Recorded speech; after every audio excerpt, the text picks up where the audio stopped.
Varicose veins కి సరైన చికిత్స కోసం సంప్రదించండి ఎవిస్ హాస్పిటల్. ఓం శ్రీ గురుభ్యో నమ. శ్రీ మహాగణాధిపతయ నమ. శ్రీమాత్రే నమ. కర్కటే పూర్వఫల్గుణ్యాం తులసీకాననోద్భవాం పాండ్యే విశ్వంభరాం గోదాం వందే శ్రీరంగనాయకీం. నీళాతుంగస్తనగిరితటీ సుప్తముద్బోధ్య కృష్ణం పారార్జం స్వం శృతిశతశిరసిద్ధమధ్యాపయంతి స్వోచ్ఛిష్టాయాం స్రజనిగళితం యా బలాత్కృత్య భుంక్తే గోదా తస్యై నమ ఇదమిదం భూయ ఏవాస్తు భూయః. శ్రీ భూనీలా సమేత గోదారంగనాథ స్వామినే నమః. గోదాదేవి 12వ నాటి ఉదయం మేల్కొని చెలులను తనతో పాటు రమ్మని మేల్కొలుపుతూ వారితో ఈ విధంగా చెప్తోంది. తీరా అందరూ వస్తున్నారు కానీ ఒక్క గోపిక రాల. రోజుకొక గోపికని ప్రత్యేకంగా ఆవిడ నిద్ర మేల్కొల్పవలసినటువంటి పరిస్థితి వస్తూ ఉంది. ఏమి కారణం అంటే జీవులలో ఉన్నటువంటి సాధనాపరంగా వచ్చే విఘ్నాలకి కారణమైన లక్షణాలను కలిగిన వాళ్ళు 10 మంది అటువంటివే. ఈ 10 లక్షణాలే భక్తికి కానీ ఇతర సాధనలకి కానీ అడ్డంకులవుతూ ముందుకు సాగకుండా ఇబ్బంది పెడుతూ ఉంటాయి. అటువంటి లక్షణాలను పేర్కొని మరీ ముందుకు రావాల్సింది అని చెప్తూ ఉన్నది. ఒక గోపాలుడు కృష్ణుడంటే చాలా ఇష్టం కలిగినవాడు. అతడు వెళ్ళి కృష్ణుడితో ఉండి అతన్ని వదిలి రాలేక, కృష్ణుణ్ణి వదిలి రాలేక అక్కడే ఉండిపోతే తెల్లవారిపోతోంది. ఇంకా రాలేదు. ఇంటికొచ్చి ఏం చెయ్యాలి అతను? పాలు పితకాలి. అంటే కృష్ణ సంస్పర్శ వల్ల లేదా కృష్ణ సాంగత్యం వల్ల స్వధర్మాన్ని కూడా ఆచరించలేనంతటి కృష్ణ భక్తి కలిగినటువంటి వాడు. కృష్ణ భక్తి అంత ఉందా అంటే ఉంది అంటే దాంతోపాటుగా బాగా ఐశ్వర్య సంపన్నుడు. ఐశ్వర్య సంపన్నుడంటే నిజానికి ఆవులు ఎక్కువ ఉండడం వల్ల అతడు ఐశ్వర్య సంపన్నుడా, కృష్ణుడితో అంత సమీపంగా ఉండడం వల్ల అతడు ఐశ్వర్య సంపన్నుడా అన్నది ఒక్కసారి ఆలోచించాల్సినటువంటి అంశమే. అతడి ఐశ్వర్యం అంతా కృష్ణ సాంగత్యంలో ఉండడమే. ఆ విధంగా రాకపోతే ఏం జరిగింది? లేగదూడలున్నటువంటి గేదెలు ఆ లేగదూడలను తలుచుకొని ఆ తలుపుతోనే వాటికి తమ బిడ్డలు, తమ దూడలు తమ దగ్గరికి వచ్చాయి అని పొదుగులో మూతి పెట్టినట్టుగా భావన చేసి పాలను వర్షిస్తూ ఉన్నాయి. అంటే పాలు తీసే సమయానికి వాటి దూడల్ని తలుచుకునేటప్పటికీ వాటికి పొదుగు నుండి పాలు ధారలుగా కారాయి. ధారలుగా కారినటువంటి పాల వల్ల చుట్టుపక్కలంతా కూడా బురద అయిపోయింది. మనలాంటి వాళ్ళకి ఇళ్ళు ఏదైనా బురద అయిందంటే కొంచెం మట్టి ఉంటే ఆ మట్టిలో నీళ్లు పడి బురద అవుతుంది. కానీ ఈ ఐశ్వర్య సంపన్నుని ఇంట్లో బురద అవ్వడానికి కారణం పాలు నేల మీద ఒలికి అవి మట్టితో కలవడం వల్ల.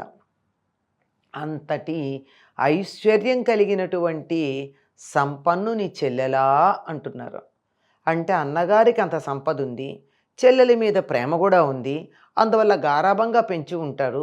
ఎంతైనా కొంచెం ధనవంతుల ఇంట్లో ఆడపిల్లలకి గారాబాలు కొంచెం ఎక్కువ ఉండే అవకాశం ఉంది.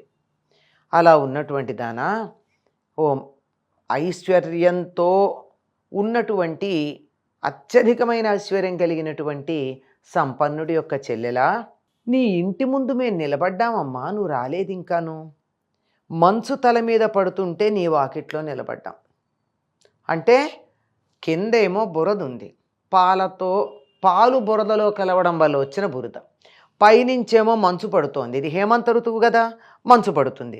పైగా మేము జారిపోకుండా ఉండడానికి ఏం చేస్తున్నాం, నీ ఇంటి ముందు చూరుకున్న కమ్మిని పట్టుకున్నాం.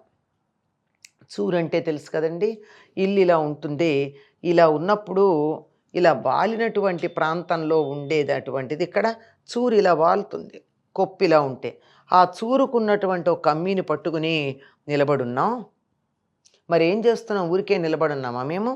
ఏమంటే దక్షిణ దిక్కున ఉన్న లంకకు అధిపతి అయినటువంటి రావణుణ్ణి చంపిన మనోభిరాముడైన శ్రీరాముణ్ణి గానం చేస్తున్నాం. మేము ఊరికే ఏం లేదు, నీ దగ్గరికి నిలబడి నీ మీద గట్టిగా కేకలేస్తూ పిలుస్తూ నీ నిద్రని భంగం చేసేటటువంటి పరిస్థితుల్లో లేము. మేం చేస్తున్నది ఏమిటయ్యా అంటే నిన్ను నిద్ర లేవమని. అది కూడా నిద్ర లేచేటప్పుడు మంచి మాటలు వింటేనే బాగుంటుంది, చెడు మాటలు చికాకు కలిగించే అంశాలు వినడం కన్నా. అందుకని నీకు మంచి మాటల్ని వినిపిస్తూ నేను నిద్ర లేపుతున్నాం. రాముణ్ణి గానం చేస్తున్నాం. దక్షిణాధీశుడైనటువంటి అంటే దక్షిణ దిక్కున ఉన్న బలవంతుడైనటువంటి రావణుణ్ణి చంపిన రాముణ్ణి గురించి కీర్తిస్తూ చాలా కోపంతో వెళ్ళి చంపాడండి, మామూలుగా కాదు. ఏదో యుద్ధానికి అతడితొస్తే ఇతడు వెళ్ళడం కాదు, అతడిని చంపాలి అనేటటువంటి ఒక శత్రుత్వాన్ని మనసులో పెట్టుకుని మరీ వెళ్ళాడు. ఆయన్ని గురించి మేము పాడుతున్నాం. నువ్వు కూడా నీ గొంతు విప్పి మాతో కలవవా, మాతో గానం చెయ్యవా? నీ నోరసలు విప్పకుండా అలాగే ముడుచుకుని కూర్చుంటావా? ఇంకా మా దగ్గరికి రా, మమ్మల్ని ఏలుకో. ఇంత గాఢ నిద్ర, ఎందుకెలా నిద్రపోతున్నావు?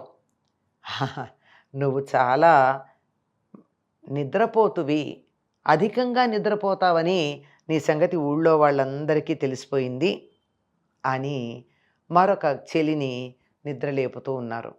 ఈ అన్నింటిలోనూ కూడా మనకు కనపడుతున్న సామాన్య లక్షణం ఏమిటంటే గోదాదేవి కొంతమంది చెల్లులు వ్రతం చేయడానికని బయలుదేరుతూ రాక తమతో కలవకుండా ఉన్నటువంటి ఒక ప్రత్యేక లక్షణం కలిగినటువంటి గోపికని నిద్రలేపడం కనపడుతుంది. ఈ నిద్రలేపే సందర్భంలో ఏమని నిద్రలేపుతున్నారు? కృష్ణావతార కథలు, వామనావతార కథలు, ఇక్కడికి వచ్చేటప్పటికీ రామావతార కథలు కూడా ఉన్నాయి. అంటే నిద్రలేపడానికి కూడా భగవత్ సంబంధమైనటువంటి పాటలని ఆధారంగా చేసుకున్నటువంటి భక్త అగ్రగణ్యులు వీరు. దేనికైనా భగవంతుని నామము, భగవంతుని చరిత్ర తప్ప మరొక్క దానిని ఆధారంగా చేసుకోకుండా ఉండగలిగినటువంటి లక్షణం కలిగిన వారు. అందువల్ల ఏమని లేపుతున్నారు? రాముడి గురించి మేం పాట పాడుతున్నాం, రాముణ్ణి కీర్తిస్తూ ఉన్నాం, అయినా నువ్వు రావట్లేదేమిటి? ఇంత నిద్ర నీకు, ఇంత గాఢ నిద్రపోతున్నావా? మా మాటలన్నా వినపట్టలేదా? నువ్వు లేచి రావాల్సింది అని. అంటే ఇక్కడ ఒక విశేషం ఉంది. అన్నగారేమో తన స్వధర్మమైనటువంటి గేదెలకి పాలు తీయడం అనే పని చెయ్యట్లా. దేనివల్ల? కృష్ణ సాన్నిధ్యం వల్ల. చెల్లెలేమో ఆవిడికి ఎటువంటి ఆలోచనలు ఉన్నాయో, ఎటువంటి భక్తి ఉందో నిన్నటిదాకా వీళ్ళతో పాటు వచ్చింది కదా, మరి ఏం భక్తి మనస్సులో స్థిరంగా నిలిచి ఉందో ఏమో కానీ ఆవిడ మేలుకోవటం లేదు, బయటికి రావటం లేదు, మాట్లాడటం లేదు, కీర్తనలో భాగస్వామ్యం తీసుకోవటం లేదు, తలుపు తెరిచైనా బయటికి రావటం లేదు. కనుక నువ్వు కూడా రా, అందరం కలిసి వ్రత నియమాన్ని అనుసరించి మనం స్నానవ్రతమును పూర్తి చేద్దాము, దానివల్ల లోకాలకి మేలు కలుగుతుంది అని నిద్రలేపుతున్నారు. స్నానం అంటే చెప్పుకున్నాం కదా, ఒంటికి పట్టిన మాలిన్యమే కాక అన్ని రకాలైనటువంటి మాలిన్యాలు. ఇక్కడ ఈ చెలి దగ్గరికి వచ్చేటప్పటికీ ఉన్నటువంటిది బద్ధకించటం, లేవకపోవడం అనేటటువంటి దోషం ఉంది. దాన్ని కూడా పోగొట్టేటటువంటి స్నానం చెయ్యాలి. ఒక్కొక్క దుర్గుణాన్ని, ఒక్కొక్క లక్షణాన్ని పరిమార్చేటటువంటి స్నానం చెయ్యాలి. స్నానం చేద్దాంరా, రమ్మని పిలుస్తోంది, దానివల్ల లోకానికి మేలు కలుగుతుంది అని. స్వోచ్చిష్టమాలికాబంధగంధబంధురజిష్ణవే విష్ణుచిత్తతనూజాయై గోదాయై నిత్యమంగళం. స్వస్తి.